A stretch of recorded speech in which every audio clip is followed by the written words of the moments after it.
Hello മക്കൾസ്, Babu സാറാണേ. എല്ലാവർക്കും പുതിയൊരു വീഡിയോയിലേക്ക് സ്വാഗതം. മക്കളെ, നമുക്ക് ഹിന്ദിയിൽ സെക്കൻഡ് ലാംഗ്വേജിൽ പഠിക്കാനുള്ള ഒന്നാമത്തെ യൂണിറ്റിലെ അവസാനത്തെ അഥവാ മൂന്നാമത്തെ ഏറ്റവും പ്രധാനപ്പെട്ട പാഠമാണ് അതിഥി കബ് ബദിയാവോങ്കെ.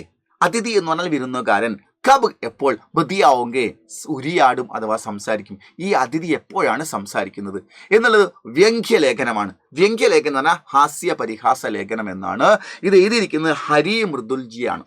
ഓക്കെ, അദ്ദേഹം ഈ പാഠത്തിലൂടെ പറയുന്നത്, ഒരു വിരുന്നുകാരൻ വീട്ടിലേക്ക് വരുന്നു. പക്ഷെ ഒന്നാമത്തെ ദിവസം മുഴുവൻ അദ്ദേഹം മൊബൈലിലും വാട്സപ്പിലും ഒക്കെ നോക്കി സമയം തീർന്നുപോയി. രണ്ടാം ദിവസം ഇതാ തീരാൻ പോകുന്നു. ഇനി നീ എപ്പോഴാണ് എന്നോടൊന്ന് സംസാരിക്കുക എന്നുള്ള കാര്യമാണ് ഇതിൽ പറഞ്ഞു വെക്കുന്നത്. അതായത് ഇന്നത്തെ കാലഘട്ടത്തിൽ, ടെക്നോളജിയുടെ ഈ കാലഘട്ടത്തിൽ മനുഷ്യനും അതിഥി എന്ന് പറഞ്ഞാൽ വല്ലപ്പോഴും വർഷങ്ങൾ കഴിയുമ്പോഴോ അല്ലെങ്കിൽ വല്ലപ്പോഴും ഒക്കെ വരുന്ന ആളാണ്. അയാൾക്ക് പോലും ഒന്നും സംസാരിക്കാനില്ല. അദ്ദേഹം മൊബൈലിൽ വാട്സപ്പിലും ട്വിറ്ററിലും റീൽസിലൊക്കെ മുഴുകിയിരിക്കുകയാണ്. അങ്ങനെ മനുഷ്യനും ഹൃദയങ്ങളും തമ്മിൽ സംസാരിക്കുന്ന കാലഘട്ടമൊക്കെ നശിച്ചു പോയിരിക്കുന്നു എന്നുള്ളതാണ് ഈ പാഠഭാഗത്തിലൂടെ, ഈ ലേഖനത്തിലൂടെ അദ്ദേഹം നമ്മൾ വ്യക്തമാക്കുന്നത്. ഒരു വീട്ടിൽ തന്നെ 5 പേരുണ്ടെങ്കിൽ 5 പേരുള്ള വീട്ടിൽ ആരുമില്ലാത്തതുപോലെ നമുക്ക് അനുഭവപ്പെടുന്നു. ഓരോ ആളുകളും ഓരോ റൂമിലും അവരുടേതായ മൊബൈലിൽ റീൽസും വാട്സപ്പിലും ഒക്കെ മുഴുകിയിരിക്കുന്ന ഒരു അവസ്ഥയാണ് നമ്മൾ കാണുന്നത്. ഒരു ടേബിളിൻ്റെ ചുറ്റും ഇരുന്ന് ഒരുമിച്ച് ഭക്ഷണം കഴിച്ച് ഒരുമിച്ച് മുഖത്തോട് മുഖം നോക്കി അഭിപ്രായങ്ങൾ പറഞ്ഞ് തമാശ പറഞ്ഞ് കൂട്ടിയിരുന്ന് ഒരുമിച്ച് സംസാരിക്കുന്ന ഒരു കാലം ഉണ്ടായിരുന്നു. ആ കാലമൊക്കെ പോയി. ഓരോരാളും മൊബൈൽ ഭക്ഷണം എടുക്കുമ്പോൾ ഓരോരാളും വന്ന് ഒരുമിച്ച് ഒറ്റയ്ക്ക് എടുത്ത് കഴിക്കുന്നു. അയാൾ ഭക്ഷണം കഴിക്കുമ്പോൾ മൊബൈൽ നോക്കുന്നു. അപ്പം നമുക്ക് ആ ഹൃദയ സംവാദങ്ങളൊക്കെ നഷ്ടമായിരിക്കുന്നു എന്നുള്ള ഒരു യാഥാർത്ഥ്യം കൂടിയാണ് ഈ പാഠഭാഗത്തിലൂടെ നമുക്ക് മൃദുൽജി നമ്മളോട് പറയുന്നത്. ഈ പാഠത്തിൽ നിങ്ങൾക്ക് ഏറ്റവും പ്രധാനമായിട്ട് 6 മാർക്ക് തരുന്ന ഒരു ചോദ്യമുണ്ട്. ആ ചോദ്യം ഇങ്ങനെയാണ്: സംക്ഷേപൺ കരേ എന്നാണ്. സംക്ഷേപൺ എന്ന് പറഞ്ഞാൽ ചുരുക്കുക അഥവാ സംക്ഷിപ്തമാക്കുക എന്നാണ് അർത്ഥം. സംക്ഷേപൺ കരയെ നിങ്ങളൊന്ന് ചുരുക്കൂ, സംക്ഷിപ്തമാക്കുക എന്നാണ്. ഇതിന് 6 മാർക്കിന്റെ ചോദ്യമാണ്. ഈ സംക്ഷേപൺ കര എന്ന് പറഞ്ഞ് നിങ്ങളോട് ചോദ്യം ചോദിക്കുമ്പോൾ ഒരു വലിയ ഈ പാഠത്തിൽ ഒരു പാരഗ്രാഫ് നിങ്ങൾക്ക് തരും. പാരഗ്രാഫിൽ 9 or 10 വരികൾ ഉണ്ടാവും. എന്നിട്ട് അതിന് സംക്ഷേപം ചെയ്യാമെന്ന് പറഞ്ഞാൽ, അതിനെ ചെറുതാക്കുക എന്ന് പറഞ്ഞാൽ അതിൽ എവിടെന്നെങ്കിലും 1 or 2 വരികൾ എടുത്ത് വെച്ചാൽ കാര്യമില്ല. അതിൽ ഇവിടുന്ന് കുറെ വാക്കുകൾ പെറുക്കി വെച്ചിട്ട് ചുരുക്കിയാക്കിയതുകൊണ്ട് കാര്യമില്ല.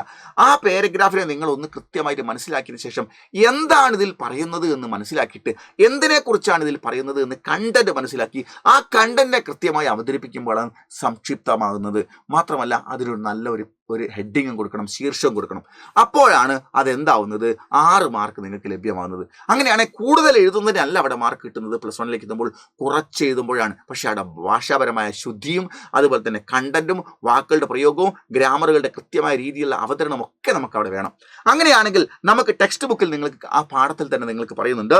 അവസാനം ഇതെങ്ങനെ കൊടുത്തിരിക്കുന്നു: ജാൻജേം എന്ന് പറഞ്ഞാൽ പരിശോധിക്കൂ എന്നാണ്. എന്നിട്ട് സംക്ഷേപൺ മേം, സംഗ്രഹിക്കുമ്പോൾ, നിങ്ങൾ സംഗ്രഹിക്കുമ്പോൾ പരിശോധിക്കൂ ഇങ്ങനെ നടക്കുന്നുണ്ടോ എന്ന്. എങ്ങനെ? മുഖ്യ ബിന്ദുവൊക്കെ ചയൻ. നിങ്ങൾ ആ പാരഗ്രാഫ് അങ്ങോട്ട് വായിച്ചു കഴിയുമ്പോൾ ആ പാരഗ്രാഫിൽ തുടക്കം മുതൽ അവസാനം വരെ പറഞ്ഞ വരികളിലൂടെ നിങ്ങൾ കടന്നു പോകുമ്പോൾ പ്രധാനപ്പെട്ട മുഖ്യ ബിന്ദുവൊക്കെ ചയൻ, പ്രധാന പോയിന്റുകളുടെ തിരഞ്ഞെടുപ്പ് നിങ്ങൾ എടുത്തിട്ടുണ്ടോ എന്ന് പരിശോധിക്കണം. പിന്നെ സംക്ഷിപ്തത, ആ തിരഞ്ഞെടുക്കപ്പെട്ട പ്രധാനപ്പെട്ട പോയിന്റുകളെ നിങ്ങൾ ക്രോഡീകരിക്കണം. അതായത് ചുരുക്ക രൂപം ഉണ്ടാക്കണം. അതിൻ്റെ വിശാലമായിട്ട് എഴുതാൻ പാടില്ല. വീണ്ടും ആ പാരഗ്രാഫ് പോലെ തന്നെ ആയിപ്പോവും. വിഷയാനുകൂൽ ശീർഷക് എന്ന് പറഞ്ഞാൽ, ശീർഷക് എന്ന വാക്കിന്റെ അർത്ഥം തലക്കെട്ട് എന്നാണ്. അപ്പൊ തന്നിരിക്കുന്ന പാരഗ്രാഫിൽ നിങ്ങൾ സെലക്ട് ചെയ്ത വാക്കുകൾ കൊണ്ടുണ്ടാക്കിയ ചെറു സെന്റൻസിന് അതിനെ വിഷയാനുകൂലമായ ഒരു തലക്കെട്ട്, ഒരു ഉഗ്രൻ ശീർഷക് നിങ്ങൾ കൊടുക്കുമ്പോഴാണ്, രണ്ടും കൂടി ചേർത്താണ് നിങ്ങൾക്ക് 6 മാർക്ക് കിട്ടുന്നത്. ഓക്കെ, അപ്പൊ അത് എങ്ങനെയാണ് അത് ഉണ്ടാക്കേണ്ടത് നമ്മൾ കൃത്യമായിട്ട് പഠിക്കണം. അപ്പൊ നമ്മൾ നോക്കുമ്പോൾ നമുക്ക് ഇങ്ങനെയാണ് ഒരു ചോദ്യം തന്നിരിക്കുന്നത്. നോക്കൂ, ഇതൊരു പാരഗ്രാഫാണ്. ഈ പാരഗ്രാഫിൽ നിന്ന് ഇവിടെ ഒരു വരി എടുക്കുക, ഇവിടെ ഒരു വരി എടുക്കുക, ഇവിടെ വരി എടുക്കുക, അങ്ങനെ ചുരുക്കി വെച്ചാൽ അത് എന്താവില്ല, സംക്ഷിപ്തതാവില്ല. മാത്രമല്ല ഒരു അർത്ഥം, ഒരു ഐഡിയയും അതില്ലാത്തതായിരിക്കും. എന്നാൽ ഇവിടുന്ന് ഒരു വാക്കെടുക്കുക, ഇവിടുന്ന് ഒരു വാക്കെടുക്കുക, ഇവിടുന്ന് ഒരു വാക്കെടുക്കുക, ഇവിടുന്ന് ഒരു വാക്കെടുക്കുക, ഇങ്ങനെ വാക്കെടുക്കുക, അങ്ങനെ കുറെ വാക്കുകൾ കൂട്ടിച്ചേർത്ത് സെന്റൻസ് ആക്കിയാലും അതും കാര്യങ്ങൾ വരില്ല. അപ്പൊ നിങ്ങൾ ആദ്യം ഇവിടം മുതൽ ഇവിടം വരെ വായിച്ചതിന് ശേഷം എന്താണ് അതിൽ പറയുന്ന കണ്ടന്റ് എന്ന് നിങ്ങൾ മനസ്സിലാക്കണം. ആ മനസ്സിലാക്കിയ കണ്ടന്റിനെ എങ്ങനെ ചുരുക്കി പറയാമെന്ന് മനസ്സിലാക്കണം. ആ ചുരുക്കി പറഞ്ഞ കണ്ടന്റിനെ ഹിന്ദിയിലേക്ക് മാറ്റി എഴുതുകയാണ് നിങ്ങൾ വേണ്ടത്. അത് അങ്ങനെയാണെങ്കിൽ നമുക്ക് അതിഥി കബ് ബദിയാവോങ്കെ എന്ന് പറയുന്ന പാഠത്തിലെ ഒരു പാരഗ്രാഫ് നോക്കൂ. ഇതാണ് പാരഗ്രാഫ്. ഒരു അക്ക പൂർണ്ണമായ ദിവസം ബീത്ത് കഴിഞ്ഞ് ഗയാഹെ പോയിരിക്കുന്നു. പൂർണ്ണ ദിവസം കഴിഞ്ഞു പോയിരിക്കുന്നു. എപ്പോൾ? അതിഥി വീട്ടിൽ വന്നതിന് ശേഷം. എന്നിട്ട് പറയുന്നു ദൂസര രണ്ടാമത്തേത് ബീത്തിനെ കഴിഞ്ഞുകൊണ്ട് ജാരഹാഹെ ഇരിക്കുകയാണ്. രണ്ടാമത്തെ കഴിയാൻ പോവുകയാണ്, രണ്ടാം ദിവസം. ലേക്കിൻ പക്ഷേ സമച്ചുമേ നെഹി ആ രഹാഹെ, എനിക്ക് മനസ്സിലാക്കാനേ പറ്റുന്നില്ല. കി എന്തെന്നാൽ അതിഥി, ഈ അതിഥി തും, അദ്ദേഹം പറയാണ്, ആ ആതിഥേയൻ പറയാ, സൽക്കാരം നൽകിയ ആൾ പറയാണ്, തും നീ മുച്ചസെ എന്നോട് കബ് എപ്പോൾ ബദിയാവോങ്കേ, ഒന്ന് ഉരിയാടും, ഒന്ന് സംസാരിക്കും. നീ വന്ന് ബാഗൊക്കെ ഇവിടെ വെച്ചു, പിന്നെ നിന്റെ എന്താ പറയുക കുളിയും ദേവാരങ്ങളൊക്കെ കഴിഞ്ഞിട്ട് നീ മൊബൈൽ നോക്കിക്കൊണ്ടിരിക്കുകയാണ്, എപ്പോഴാണ് എന്നോടൊരു വാക്ക് സംസാരിക്കാൻ നിനക്ക് സമയമുണ്ടാവുക? കബി ചിലപ്പോൾ ഞാൻ തുമാരെ നിന്റെ മൊബൈൽ കോ ദേഖ് രഹാ ഹൂം, ചിലപ്പോൾ ഞാൻ നിന്റെ മൊബൈലിലേക്ക് നോക്കുന്നു. തോ കബി അപ്പോൾ ചിലപ്പോൾ തുമാര നിന്റെ നിന്റെ മുഖത്തേക്ക് നിഹാർ രഹാഹു നിരീക്ഷിച്ചു കൊണ്ടിരിക്കുന്നു. മൊബൈലിൽ നോക്കുന്നു, നിന്റെ മുഖത്തെ നോക്കുന്നു, മൊബൈലിൽ നോക്കുന്നു, നിന്റെ മുഖത്തെ ഞാൻ നിരീക്ഷിച്ചു കൊണ്ടിരിക്കുന്നു. തുമാരെ ഹാത്തുമേ നിന്റെ കയ്യിലാണെങ്കിൽ ഒരു സാധാരണ രീതിയിലുള്ള ആൻഡ്രോയിഡ് ഫോൺ ഒരു ആൻഡ്രോയിഡ് ഫോണാണുള്ളത്. എന്നിട്ട് നിരന്തരമായി തുടർച്ചയായി റീൽസിന്റെ മുകളിൽ റീൽസ് ദേഖേ ജാ രഹേ ഹോ, നീ റീൽസ് കണ്ടുകൊണ്ടേയിരിക്കുകയാണ്. പിന്നെ ഫേസ്ബുക്കിൽ പോകുന്നു, ഇൻസ്റ്റഗ്രാമിൽ പോകുന്നു, എക്സ് കെ പീച്ചെ, എക്സിന്റെ പിന്നാലെയും ഹാത്ത് ധോക്കർ പടേ ഹുയേ ഹോ എന്ന് പറഞ്ഞാൽ ഹാത്ത് ധോന എന്ന് പറഞ്ഞാൽ കൈ കഴുകുക എന്ന്. നമ്മൾ ഭക്ഷണം കഴിക്കാൻ നേരാണ് കൈ കഴുകിയിട്ട് നമ്മൾ ഭക്ഷണം കഴിക്കാനിരിക്കുന്നത് എന്നതുപോലെ നീ എന്താണ് ഫേസ്ബുക്കിന്റെയും ഇൻസ്റ്റഗ്രാമിന്റെയും എക്സിന്റെയും ഒക്കെ പിന്നാലെ ഹാത്ത് ധോക്കർ പടേ ഹുയേ ഹോ എന്ന് പറഞ്ഞാൽ മുഴുവനും സമയവും അതിനു മുൻപിൽ ഇരിക്കുന്നു എന്നാണ്.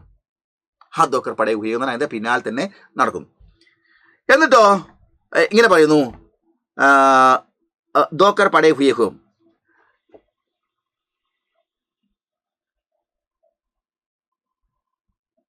ഓക്കെ, ഇത് വായിച്ചു അല്ലേ? ഫേസ്ബുക്ക്, ഇൻസ്റ്റഗ്രാം ഓർ എക്സ് കെ പീച്ചെ ഹാത്ത് ധോക്കർ പടേ ഹുയേ ഹോ. പിന്നെ വാട്സപ്പ് പർ ജമേ ഹുയേ ഹോ, കൂടാതെ നീ വാട്സപ്പിൽ അങ്ങോട്ട് ജമേ ഹുയേ ഹോ എന്ന് പറഞ്ഞാൽ അതിനകത്തോട്ട് മുഴുകിയിരിക്കുകയാണ്. കുദ്ഹി എന്നിട്ട് കൂടാതെ വാട്സപ്പിൽ കൂടി നീ മുഴുകിയതിന് ശേഷം കുദ്ഹി വീട്ടിൽ വന്ന അതിഥിയായ നീ ഞങ്ങളെ ഒന്നോട് സംസാരിക്കുകയും ചെയ്യാതെ കുദ്ഹി സ്വയം മുസ്കുരാ രഹേ ഹോ, മുസ്കുരാന പുഞ്ചിരിക്കുക, സ്വയം മുസ്കുരാ രഹേ ഹോ, സ്വയം നീ പുഞ്ചിരിച്ചു കൊണ്ടിരിക്കുന്നു. ഖുദ്ഹി സ്വയം തന്നെ ഹാസ് രഹേ ഹോ എന്ന് പൊട്ടി ചിരിച്ചു കൊണ്ടിരിക്കുകയും ചെയ്യുന്നു. ഓക്കെ, ഈ ഒരു പാരഗ്രാഫിൽ നിങ്ങൾക്ക് എന്ത് മനസ്സിലായി? ഒരുപാട് കാര്യങ്ങൾ പറഞ്ഞു. ഈ കാര്യങ്ങൾ കാര്യമാത്ര പ്രസക്തമായത് എന്താ? അതിഥി വീട്ടിൽ വന്നു, രണ്ടാം ദിവസം കഴിയാൻ പോകുന്നു, മൊബൈൽ റീൽസ് കൊണ്ടിരിക്കുന്നു, സ്വയം ചിരിക്കുകയും പുഞ്ചിരിക്കുകയും ചെയ്യുന്നു. ഇത്ര മാത്രമേ ഉള്ളൂ. അപ്പൊ ഇത്രയും കാര്യങ്ങളിൽ നിന്ന് നമുക്കത് ഉണ്ടാക്കണം. ഓക്കെ, ഇനി നമുക്കിതിന് വേണമെങ്കിൽ ഒരു ഹെഡിങ് കൊടുക്കാം. എന്താണ് ഈ വീട്ടിലേക്ക് ഒരു അതിഥിയും വന്നു, അതിഥിയുടെ കൂടെ കയ്യിലൊരു മൊബൈലുണ്ട്, അപ്പൊ അതിഥിയും മൊബൈൽ ഫോണും എന്നതാണെങ്കിൽ നമുക്ക് ഹെഡിങ് കൊടുക്കാം. അങ്ങനെയാണെങ്കിൽ നോക്കൂ, അതിന്റെ ഉത്തരം ഞാൻ പറഞ്ഞതിന്റെ മലയാളത്തിന്റെ ഇപ്പോൾ പറഞ്ഞ കണ്ടന്റിന്റെ ഹിന്ദി ഇങ്ങനെയാണ്. നോക്കൂ, 2 വരിയിൽ നമ്മൾ ഉത്തരം തീരും. നോക്കൂ, ഇവിടെ എത്ര വരിയുണ്ട്? 1, 2, 3, 4, 5, 6 അല്ലെ, 5.5 വരിയുണ്ട്. അതിന്റെ ഉത്തരം 2 വരിയിൽ തീരും. ഓക്കെ, ഒരു ഹെഡിങ് അതിഥി ഓർ മൊബൈൽ ഫോൺ, അതിഥിയും മൊബൈൽ ഫോണും, അതിഥിയും അയാളുടെ ഒരു മൊബൈൽ ഫോൺ, അതാണ് ഹെഡിങ്. എന്നിട്ട് നമ്മൾ ഈ പാരഗ്രാഫിൽ ഇവിടം മുതൽ ഇവിടം വരെ പറഞ്ഞ കാര്യത്തിന്റെ കാര്യമാത്ര പ്രസക്തമായ കണ്ടന്റ് 2 വരിയിൽ ഉണ്ടോ എന്ന് നോക്കൂ. ഗർ ആയ വീട്ടിൽ വന്ന അതിഥി 2 ദിനോം സെ 2 ദിവസമായി ആതിഥേയസെ അതായത് സ്വീകരണം ആതിഥ്യം നൽകിയ വീട്ടുകാരനോട് ബാത്ത് കർണേക്കെ ബജായി സംസാരിക്കുന്നത് ഒഴിവാക്കിക്കൊണ്ട് ലഗാതാർ തുടർച്ചയായി അപ്പനെ മൊബൈൽ പർ തന്റെ മൊബൈലിൽ റീൽസ് മേഹി വ്യസ്തയെ റീൽസിൽ മുഴുകിയിരിക്കുന്നു. സെൻസ് 1 വേ ഖുദ് ഹി മുസ്കുര ഔർ ഹാസ് രഹേ അദ്ദേഹം സ്വന്തമായി പുഞ്ചിരിക്കുകയും ചിരിക്കുകയും ചെയ്യുന്നു. അവസാനത്തെ ആ വരി നോക്കൂ, ഇവിടെ കുദ്ഹി മുസ്കുരാ രഹേ ഹോ കുദ്ഹി ഹാസ് രഹേ ഹോ. നമ്മൾ കുദ്ഹി വെച്ചതിന് ശേഷം മുസ്കുര വെച്ചു ഓർ ഹാംസ് വെച്ചു, ബാക്കിയുള്ള വാക്ക് കട്ട് ചെയ്ത്. ഓക്കെ, ഇതാണ് അതിന്റെ കാര്യം. ഇത്ര എഴുതി വെച്ചാൽ ഇങ്ങനെ ചുരുക്കം എഴുതുമ്പോൾ നമുക്ക് 6 മാർക്കാണ്. ഇനി തന്നെ നമുക്ക് ഒന്നുകൂടി നോക്കൂ, ഇതാണ് അതിന്റെ മുകളിലുള്ളത് ചോദ്യവും താഴെയുള്ളത് ഉത്തരവുമാണ്. ഒന്നുകൂടി നമുക്ക് കൃത്യമായിട്ട് വിശകലനം ചെയ്ത് മക്കൾ നോക്കൂ. അപ്പം നമ്മൾ എങ്ങനെയാണ് ഇതിന് പാരഗ്രാഫ് ഉണ്ടാക്കേണ്ടതെന്ന് കൃത്യമായിട്ട് നിങ്ങൾ പഠിക്കണം. ഇതിനിവിടെ ആദ്യത്തെ ഒരു വരിയും അവസാനത്തെ ഒരു വരി എഴുതി വെച്ചാൽ കാര്യമാവില്ല. അപ്പോൾ ഈ പാരഗ്രാഫിനെ മൊത്തം നിങ്ങൾ വായിച്ചതിന് ശേഷം മലയാളത്തിൽ അതിനെ കണ്ടന്റ് മനസ്സിലാക്കുക. കണ്ടന്റ് മനസ്സിലാക്കിയതിന് ശേഷം ആ കണ്ടന്റ് എങ്ങനെ നമ്മൾ ചുരുക്കത്തിൽ എങ്ങനെ ഹിന്ദിയിൽ പറയാമെന്ന് ചിന്തിക്കുമ്പോൾ അങ്ങനെ നമ്മൾ ഉണ്ടാക്കുമ്പോഴാണ് ഇത് കിട്ടുന്നത്. അല്ലാതെ ഇതിലേതെങ്കിലും വരി എടുത്ത് വെച്ചാൽ കിട്ടില്ല. അതുകൊണ്ടാണ് ഇത്രയും ചെറിയ കാര്യത്തിൽ നിങ്ങൾക്ക് 6 മാർക്ക് തരുന്നത്. നമുക്കിവിടെ ഒന്നുകൂടി നോക്കാം. ഏക് അക്കാ ദിൻ ബീത്ത് കിയ, ഒരു പൂർണ്ണ ദിവസം കഴിഞ്ഞുപോയി. ദൂസരാ ബീത്തിനെ ജാ രഹേ, 2ാം ദിവസം കഴിയാൻ പോകുന്നു. ലേക്കിൻ സമച്ച് മേ നഹി ആ രഹാ കി, പക്ഷെ എനിക്ക് മനസ്സിലാക്കാൻ പറ്റുന്നില്ല കി എന്നാൽ അതിഥി അല്ലയോ അതിഥി തും മുച്ചസെ കബ് ബത്തിയാവുമെങ്കിൽ നീ എന്നോട് എപ്പോഴാണെന്ന് സംസാരിക്കുക, ഒന്ന് ഉരിയാടുക. കബി മേ തുമാരെ മൊബൈൽ ദേഖ്, ഇടയ്ക്ക് ഞാൻ നിന്റെ മൊബൈലാണ് നോക്കിക്കൊണ്ടിരിക്കുന്നത്. തോ കബി തുമാരെ മൂഹ് നിഖാർ റഹാവോ, ഇടയ്ക്ക് ഞാൻ നിന്റെ മുഖത്തേക്ക് നിരീക്ഷിച്ചുകൊണ്ടിരിക്കുന്നു. തുമാരെ ഹാത്തും ഏക്ക് സാധാരണ ആൻഡ്രോയിഡ് ഫോൺ, നിന്റെ കയ്യിലാണെങ്കിൽ ഒരു സാധാരണ ആൻഡ്രോയിഡ് മൊബൈൽ ഫോണാണുള്ളത്. ഓർ ലഗാതാർ റീൽസ് ദേഖ് രേ, നീ തുടർച്ചയായ റീൽസിന്റെ മുകളിൽ റീൽസ് എന്നെ കണ്ടുകൊണ്ടിരിക്കുകയാണ്. ഫേസ്ബുക്ക് ഇൻസ്റ്റഗ്രാം ഓർ എക്സ് കെ പീച്ചെ ഹാത്ത് ദോക്കർ പടേ, നീ എന്താണ് ഫേസ്ബുക്കിന്റെ ഇൻസ്റ്റഗ്രാമിന്റെ എക്സിന്റെ പിന്നാലെ പോയിക്കൊണ്ടിരിക്കുകയാണ്.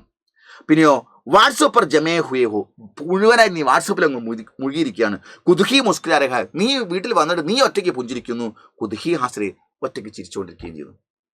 ഇതിനെ നമുക്ക് വീട്ടിൽ വന്ന അതിഥി 2 ദിവസമായിട്ട് മൊബൈൽ ഫോണിൽ മുഴുകി പുഞ്ചിരിക്കുകയും ചിരിക്കുകയും ചെയ്യുന്നു എന്ന് പറഞ്ഞാൽ മതി.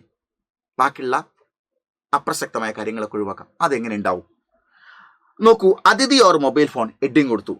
ഗർ ആയ അതിഥി, വീട്ടിൽ വന്ന അതിഥി. 2 ദിനോസി, 2 ദിവസമായി. ആതിഥേയസൈ, ആതിഥ്യം നൽകിയ ആളോട്. ബാത്ത് കർണേക്കെ ബജായ്, സംസാരിക്കുന്നത് ഒഴിവാക്കിക്കൊണ്ട്. ലഗാതാർ അപ്പനെ മൊബൈൽ ഫോൺ പർ, തുടർച്ചയായി തന്റെ ഫോണിൽ. റീൽസ് മേ ഹി വ്യസ്തിക, റീൽസിൽ മുഴുകിയിരിക്കുകയാണ്. വേ ഖുദ് ഹി മുസ്കുര ഔർ ഹാസ്രയെ, സ്വയം പുഞ്ചിരിക്കുകയും ചിരിക്കുകയുമാണ് അദ്ദേഹം ചെയ്യുന്നത്. വീട്ടുകാരോടൊന്നും അദ്ദേഹം ഒന്നും ഷെയർ ചെയ്യുന്നില്ല, ചിരിക്കാൻ കൂട്ടുന്നില്ല. ഇത്രയും എഴുതി വെച്ചാൽ മക്കളെ നിങ്ങൾക്ക് 6 മാർക്കാണ്. ഇതുപോലെ പാരഗ്രാഫുകൾ ചുരുക്കി നിങ്ങൾ എഴുതാൻ വേണ്ടി ഒരു പ്രാക്ടീസ് ചെയ്യണം. കാരണം നമുക്ക് 6 മാർക്ക് നഷ്ടമായി പോകരുത്. ഓക്കെ, അപ്പോൾ അതുകൊണ്ട് ഇതുപോലെ നമുക്ക് മറ്റു കാര്യങ്ങളിൽ വീണ്ടും ഒരു വീഡിയോയിൽ വരാം. Okay, by.